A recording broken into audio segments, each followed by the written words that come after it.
Guys, welcome to my YouTube channel. मेरा नाम निधि है और आज हम डिस्कस करने वाले हैं पीटीएसडी के बारे में, यानी पोस्ट ट्रॉमेटिक स्ट्रेस डिसऑर्डर। इसके अंदर हम पढ़ेंगे कि पोस्ट ट्रॉमेटिक स्ट्रेस डिसऑर्डर के डेफिनीशन क्या होती है, टाइप्स क्या होते हैं, कॉजेज़ क्या हैं, साइन एंड सिम्टम्स क्या हैं, डायग्नोसिस क्या है और इसका मैनेजमेंट क्या है। तो आइए वीडियो को शुरू करते हैं। सबसे पहले हम पढ़ेंगे कि पोस्ट ट्रॉमेटिक स्ट्रेस डिसऑर्डर क्या होता है।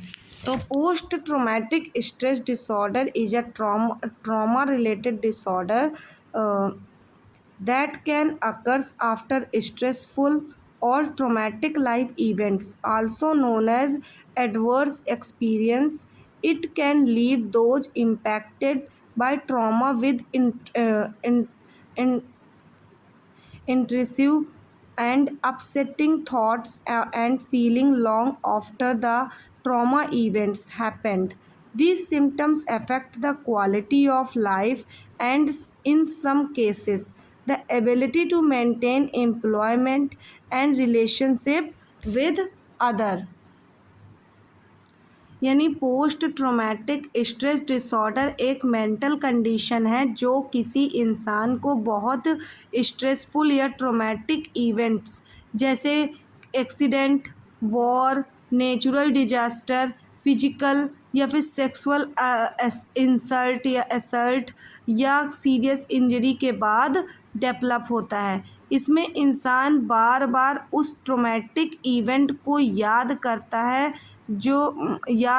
है या नाइटमेयर्स आते हैं या फ्लैशबैक बार बार उसके सामने आते हैं और वो इमोशनली और फिजिकली डिस्ट्रेस फील करता है इवन जब डेंजर ख़त्म हो चुका होता है। यानी सिंपल वर्ड्स में अगर देखें तो पोस्ट ट्रॉमेटिक स्ट्रेस डिसऑर्डर एक ऐसी कंडीशन है जिसमें इंसान को किसी ट्रॉमेटिक एक्सपीरियंस के बारे में ट्रॉमेटिक एक्सपीरियंस करने के बाद लगातार फ्लैशबैक्स, नाइटमेयर्स और फियर्स होता रहता है और उसकी डेली लाइफ को डिस्टर्ब करता रहता है। तो नेक्स्ट हम पढ़ेंगे कि पोस्ट ट्रॉमेटिक स्ट्रेस डिसऑर्डर कितने टाइप्स का होता है। तो post traumatic stress disorder 6 type का होता है। पहला टाइप इसका normal stress response, second type इसका acute stress disorder, third type है अनकॉम्प्लिकेटेड पीटीएसडी या फिर डिसोसिएटिव पीटीएसडी, कॉम्प्लेक्स पीटीएसडी या फिर कॉम्बोर्बिड पीटीएसडी। तो सबसे पहले हम पढ़ेंगे नॉर्मल स्ट्रेस डिसऑर्डर। तो normal stress disorder is a response is the body natural and adaptive reaction to the real or perceived threat challenges and demand. It is a protective mechanism designed to help a person cope, adjust and restore balance, जैसे कि hemostasis when faced with stressors। यानी normal stress response एक body का natural reaction होता है जब हम किसी चैलेंजेस, प्रेशर या ट्रीट के सामना करते हैं या किसी प्रोटेक्टिव मैकेनिज़्म है जो हमें अलर्ट और एक्टिव बनाता है ताकि हम डिफ़िकल्ट सिचुएशन को हैंडल कर सकें। इसे हम फाइट और फ्लाइट रिस्पॉन्स भी कहते हैं। जैसे अगर आसान भाषा में हम समझें तो नॉर्मल स्ट्रेस रिस्पॉन्स एक हेल्दी रिएक्शन है जिसमें बॉडी टेम्पररी चेंज करती है, जैसे तेज हार्ट बीट, फास्ट ब्रीथिंग और अलर्टनेस, ताकि इंसान स्ट्रेसफुल सिचुएशन से फाइट या फ्लाइट कर सके।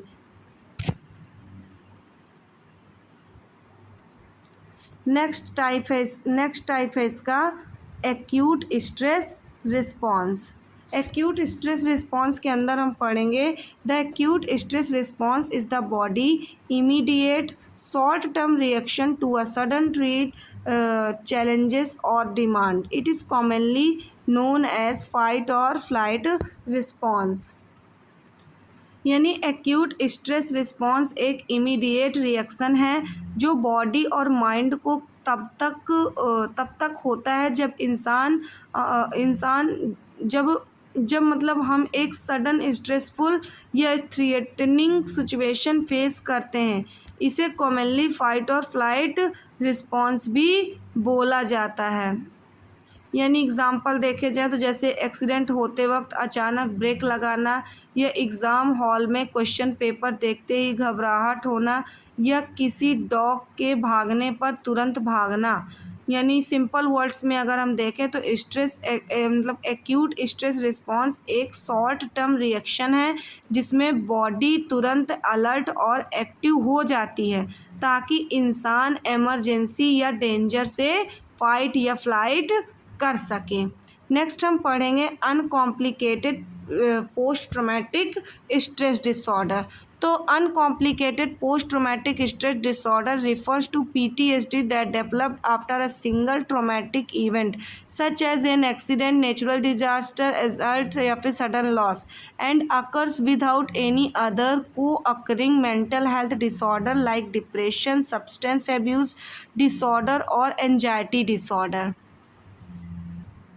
यानी अनकॉम्प्लिकेटेड PTSD एक ऐसा टाइप है पोस्ट ट्रॉमेटिक स्ट्रेस डिसऑर्डर है जो सिर्फ एक ट्रॉमेटिक इवेंट्स के बाद डेवलप होता है और इसमें और कोई मोजर मेंटल हेल्थ कंडीशन जैसे डिप्रेशन, सब्सटेंस एब्यूज़ या अदर एंजाइटी डिसऑर्डर साथ में नहीं होता। यानी सिंपल वर्ड्स में अगर हम देखें तो uncomplicated post traumatic stress disorder एक ऐसा PTSD है जो एक ही ट्रॉमेटिक इवेंट के बाद डेवलप होता है और इसके साथ कोई और मेंटल हेल्थ प्रॉब्लम डेवलप नहीं होती है। नेक्स्ट हम पढ़ेंगे dissociative post traumatic stress disorder. तो dissociative post traumatic stress disorder is a subtype of post-traumatic stress disorder in which, in addition to a core PTSD symptoms, re-experience avoidance, negative mood and thoughts, या hyperarousal, that individual also experience significant dissociative symptoms such as depersonalization या फिर डीरियलाइजेशन, जिसमें से depersonalisation यानी feeling detached from one self as a observing one thought feeling और body form outside, ये derealisation का मतलब feeling that a external world in strange या अनरियल या फिर ड्रीम लाइक। यानी dissociative post traumatic stress disorder एक सब टाइप है पोस्ट ट्रॉमेटिक स्ट्रेस डिसऑर्डर का जिसमें नॉर्मल सिम्टम्स यानी फ्लैशबैक, नाइटमेयर्स, अवॉइडेंस या हाइपर एराउजल के साथ साथ डिसोसिएशन के सिम्टम्स भी होते हैं। यानी जैसे कि इसके की फीचर्स अगर हम देखें तो पहला सिम्टम है इसका डीपर्सनलाइजेशन, यानी इंसान को लगता है कि वो अपने आप से अलग हो गया है, जैसे आप अपने बॉडी को बाहर से देख रहा हो। या डीरियलाइजेशन, जैसे इंसान को लगता है कि उसके आसपास की दुनिया अनरियल या ड्रीम जैसी है। ठीक है। नेक्स्ट हम पढ़ेंगे कॉम्प्लेक्स PTSD। यानी कॉम्प्लेक्स PTSD क्या है? कॉम्प्लेक्स PTSD यानी complex post traumatic stress disorder is a mental health condition that developed after experiencing repeated या प्रोलॉन्ग्ड और multiple traumatic event often occurring in situation where the person feel trapped and unable to escape, childhood abuse, domestic violence या captivity war। Complex post traumatic stress disorder एक serious type का post traumatic stress disorder है जो तब developed होता है जब इंसान लॉन्ग टर्म या रिपीटेड ट्रॉमेटिक इवेंट फेस करता है, जैसे childhood abuse, domestic violence, kidnapping या फिर वॉर, टॉर्चर या लॉन्ग लास्टिंग निगलेक्ट।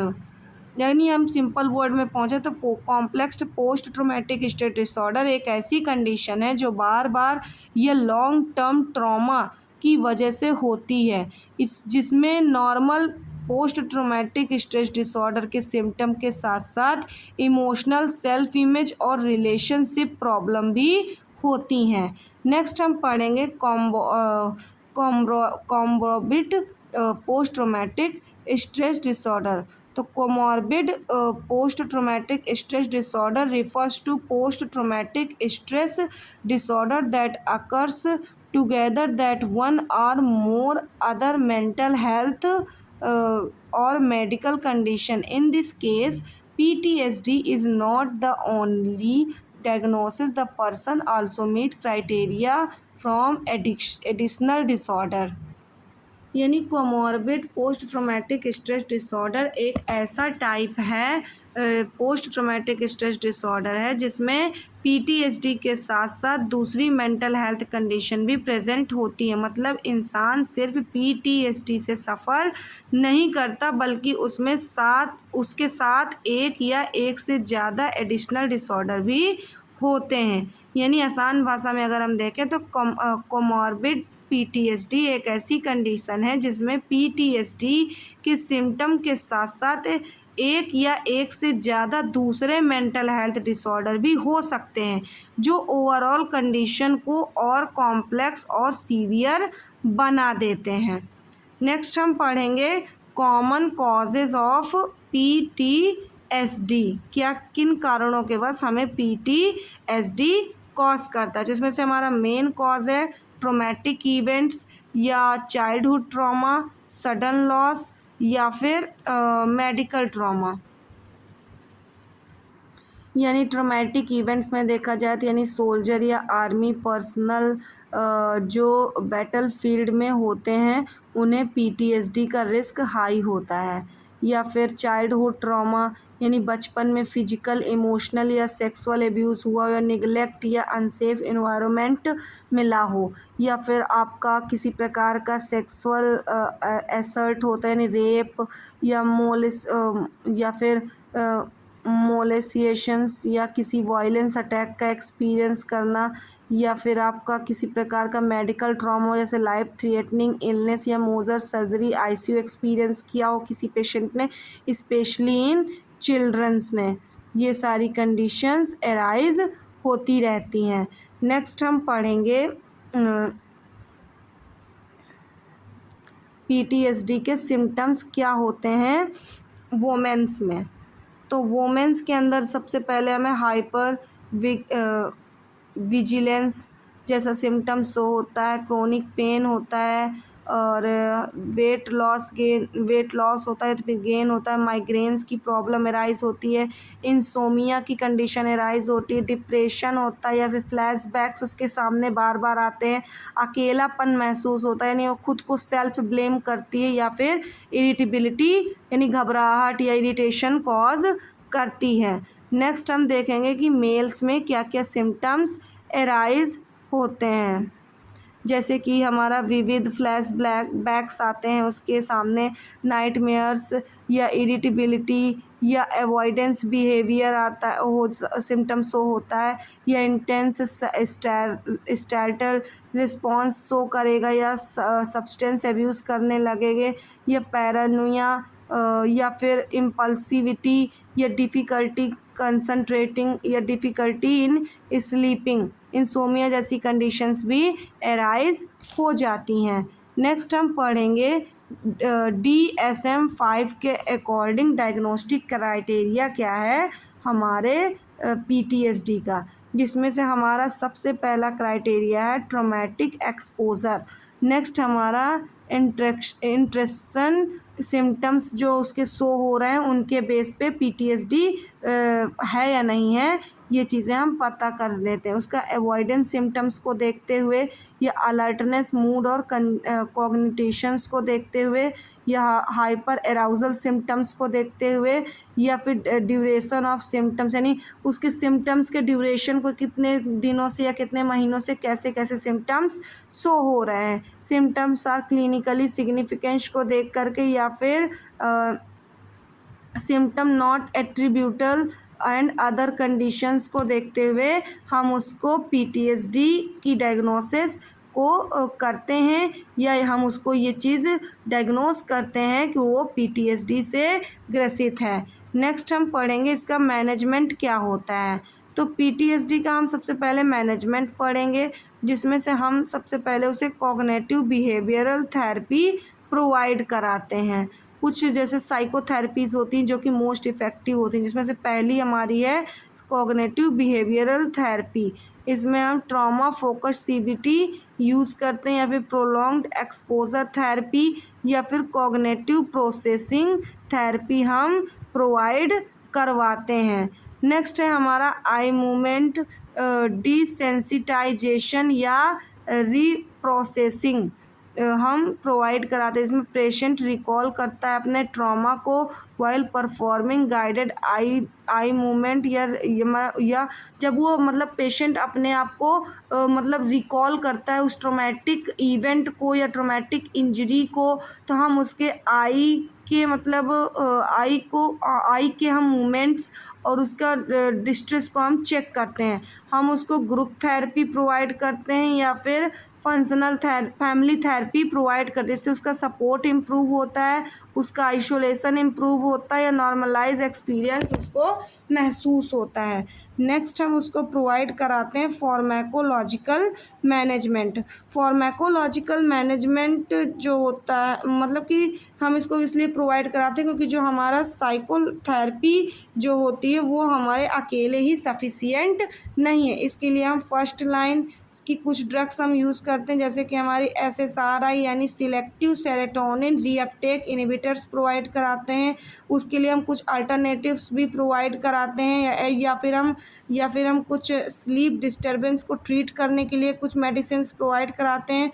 कुछ उसको एंटी साइकोटिक ड्रग्स प्रोवाइड कराते हैं, या फिर हम उसको कुछ मूड स्टेबलाइज़र प्रोवाइड कराते हैं। क्या उसको अगर उसको कंबाइंड डिसऑर्डर बाइपोलर डिसऑर्डर भी हो रहा है, और या तो फिर हम उसको बेंजोडाइजापिन्स भी प्रोवाइड करवाते हैं। हम उसको सपोर्टिव मैनेजमेंट में हम उसको साइको एजुकेशन प्रोवाइड करेंगे। हम पेशेंट को प्रॉपरली टीच करेंगे, फैमिली को टीच करेंगे किसके लिए हम PTSD डिसऑर्डर के बारे में और उसकी रिकवरी के बारे में हम पेशेंट को और उसकी फैमिली मेम्बर्स को प्रॉपरली प्रोवाइड करेंगे। हम स्ट्रेस मैनेजमेंट टेक्निक्स को प्रोवाइड करेंगे जिससे कि वो माइंडफुलनेस रहे, मेडिटेशन करने का, योगा, रिलैक्सेशन थेरेपीज़ हम उसको बताएंगे। लाइफस्टाइल मॉडिफिकेशंस के लिए हम उसको proper exercise, adequate sleep, healthy diet या अल्कोहल और ड्रग्स जो वो ले रहा था उसको अवॉइड करने के लिए बोलेंगे। उसको सोशल सपोर्ट प्रोवाइड करेंगे ताकि वो फैमिली उसकी स्ट्रांग हो जाए, उससे कम्युनिटी सपोर्ट मिले या उसकी रिकवरी इन्हेंस हो सके। तो आज की वीडियो में इतना ही। अगर आपको ये वीडियो पसंद आई हो या समझ में आई हो तो चैनल को लाइक करें, सब्सक्राइब करें और बेल आइकन को प्रेस करें। Thank you.